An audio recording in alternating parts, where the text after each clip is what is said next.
Seeing those first signs of life in the spring sure is refreshing after a long winter. Watching gardens come to life is definitely a sight for sore eyes. Today we're talking about Zone 3 spring blooming perennials that will remind you that northern winters don't actually last forever. Welcome to the Garden Gamble, where we're planting hope, taking chances, and growing memories for every season. I'm Ricky Clausen, owner of Clausen's Greenhouse in northern Minnesota. This podcast is for anyone who's ever stood in the garden, greenhouse, or backyard wondering if they're doing it right. Here we talk real-life gardening, the wins, the mistakes, and everything we learn along the way. Whether you're new to plants or have dirt permanently under your nails, you're in the right place. Let's take the gamble and grow together. Hey everyone, and welcome to another episode of The Garden Gamble. And I'm excited for today's topic because winter feels long here in the north. We're in northern Minnesota here at Clausen's Greenhouse, and I'm recording this podcast on May 8th, and earlier this week on Tuesday, it actually snowed in May. Kind of hard to sell plants when it snows, but we wanted to kind of do this episode to remind us that winter won't last forever, even though it sure feels like it sometimes in these northern climates. We kind of get to watch spring come to life on social media now and watch all of these southern places get to enjoy spring far before we do, but it just makes it that much better when spring finally does start coming around here in the north. So today we wanted to talk a little bit about Zone 3, which is where we're at here at Clausen's Greenhouse. Zone 3 spring blooming perennials. Now, if you are new to gardening and saw this episode title and thought, what in the world does this even mean? Don't worry, you're not alone. A perennial is the ones that come back year after year after year, where annuals are just good for one season. So that kind of explains the perennials. And if you're not sure what I mean when I say Zone 3, I really encourage you to listen to episode 3 of the Garden Gamble, Understanding Hardness Zones, where I kind of dive into that topic a little bit more. And so after listening to that episode, then come back and listen to this one and you'll have a little bit more of an understanding of what I mean when I say Zone 3.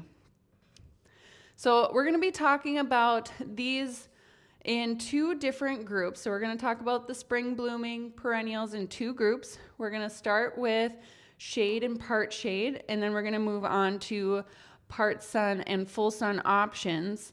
And also, if you're wondering about what that sun exposure means, that was last week's episode, all about understanding sun exposure. So we're going to start with our shade options.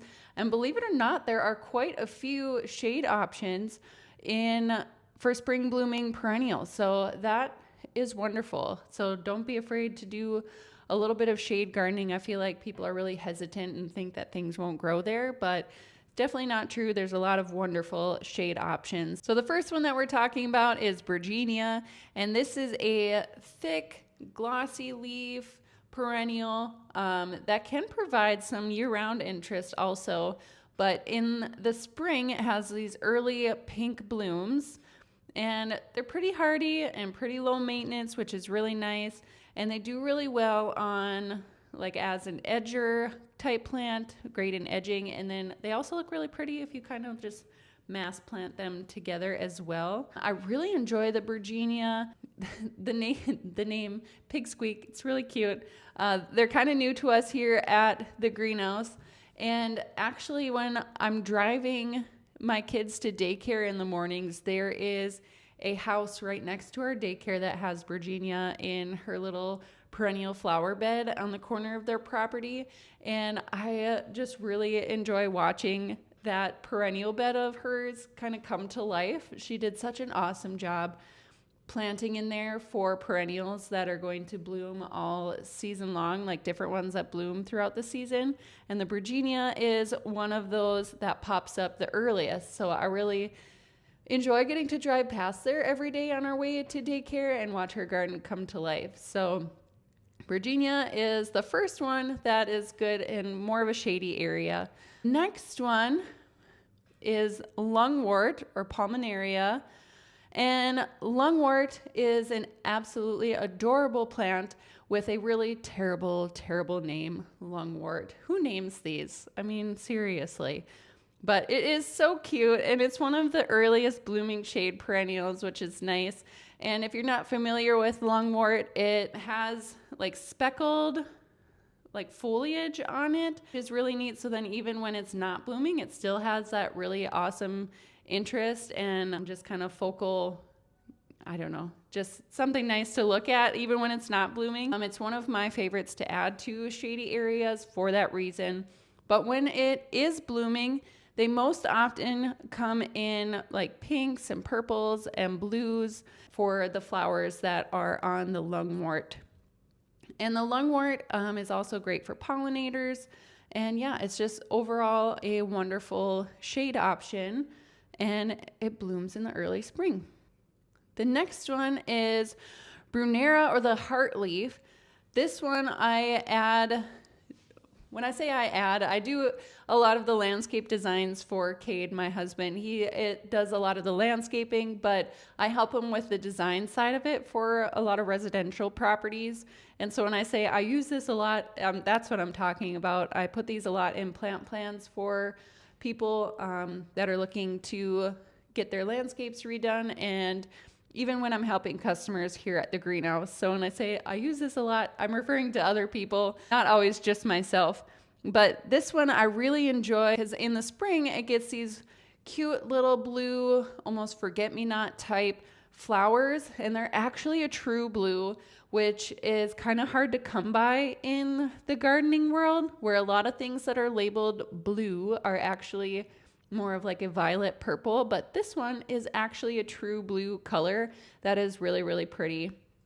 And when it's not blooming, it still has a beautiful silver, like heart-shaped foliage, and it's got like green undertones with like a silvery top on the leaves, and it is just really pretty even when it's not blooming.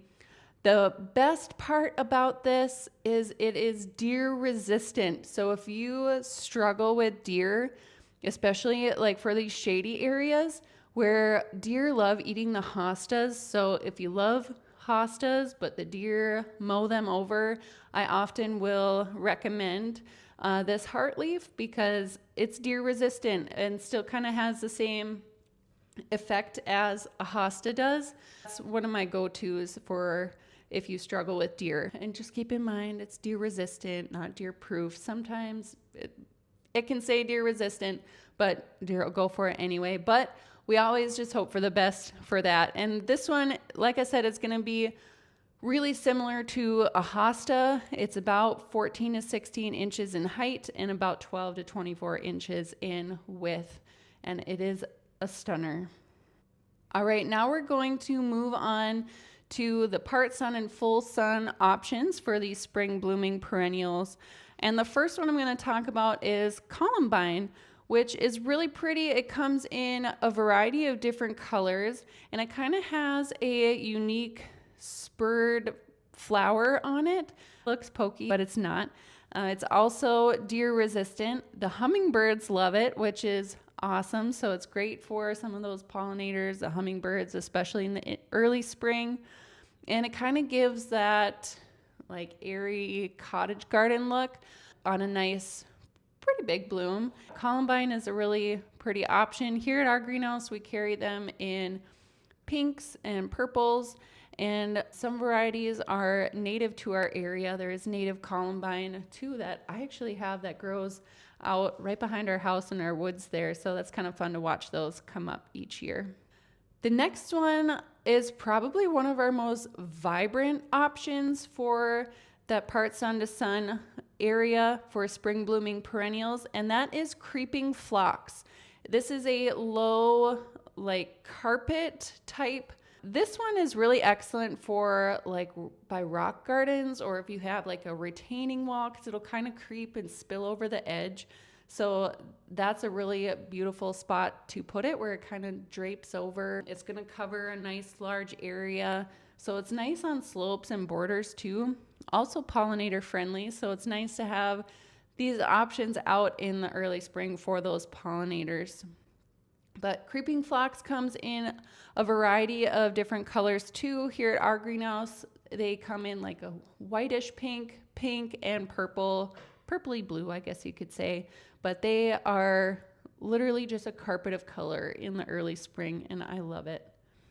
The next one we're going to talk about is peonies. Now, peonies are more of a later spring blooming perennial, and there are differences in bloom times depending on the variety that you have or that you choose. So there are some that bloom earlier than others, some that are more late.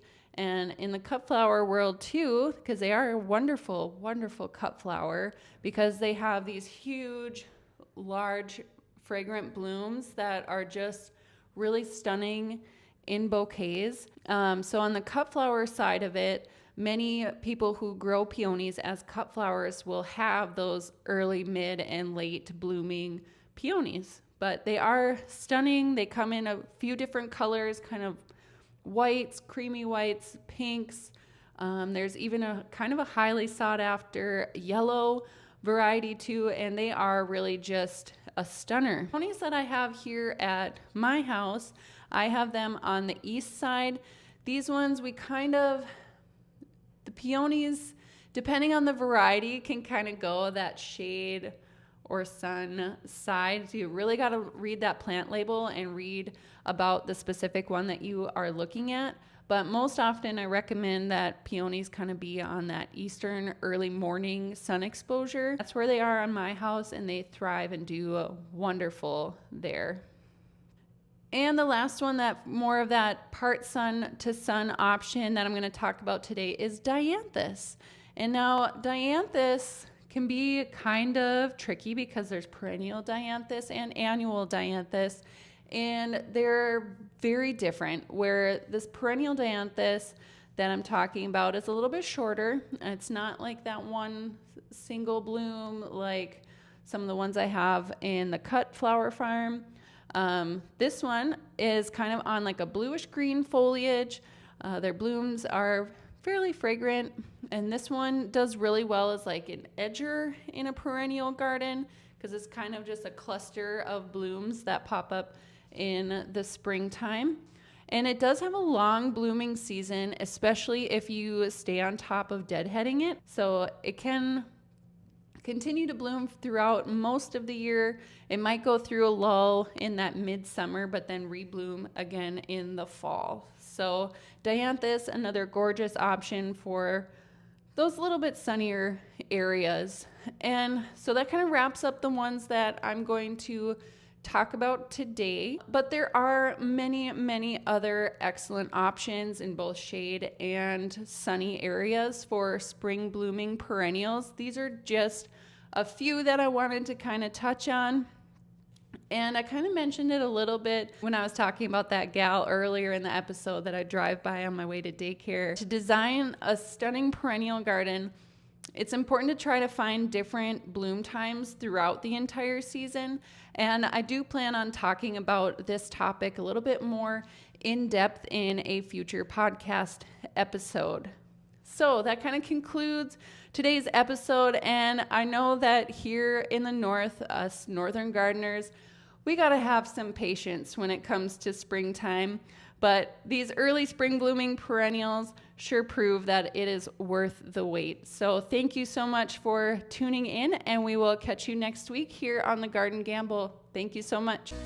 Thanks for joining me on The Garden Gamble. If you love this episode, be sure to subscribe and share it with a fellow plant lover. Gardening isn't a gamble when you have the right guidance, and you don't have to figure it out alone. Until next time, take care.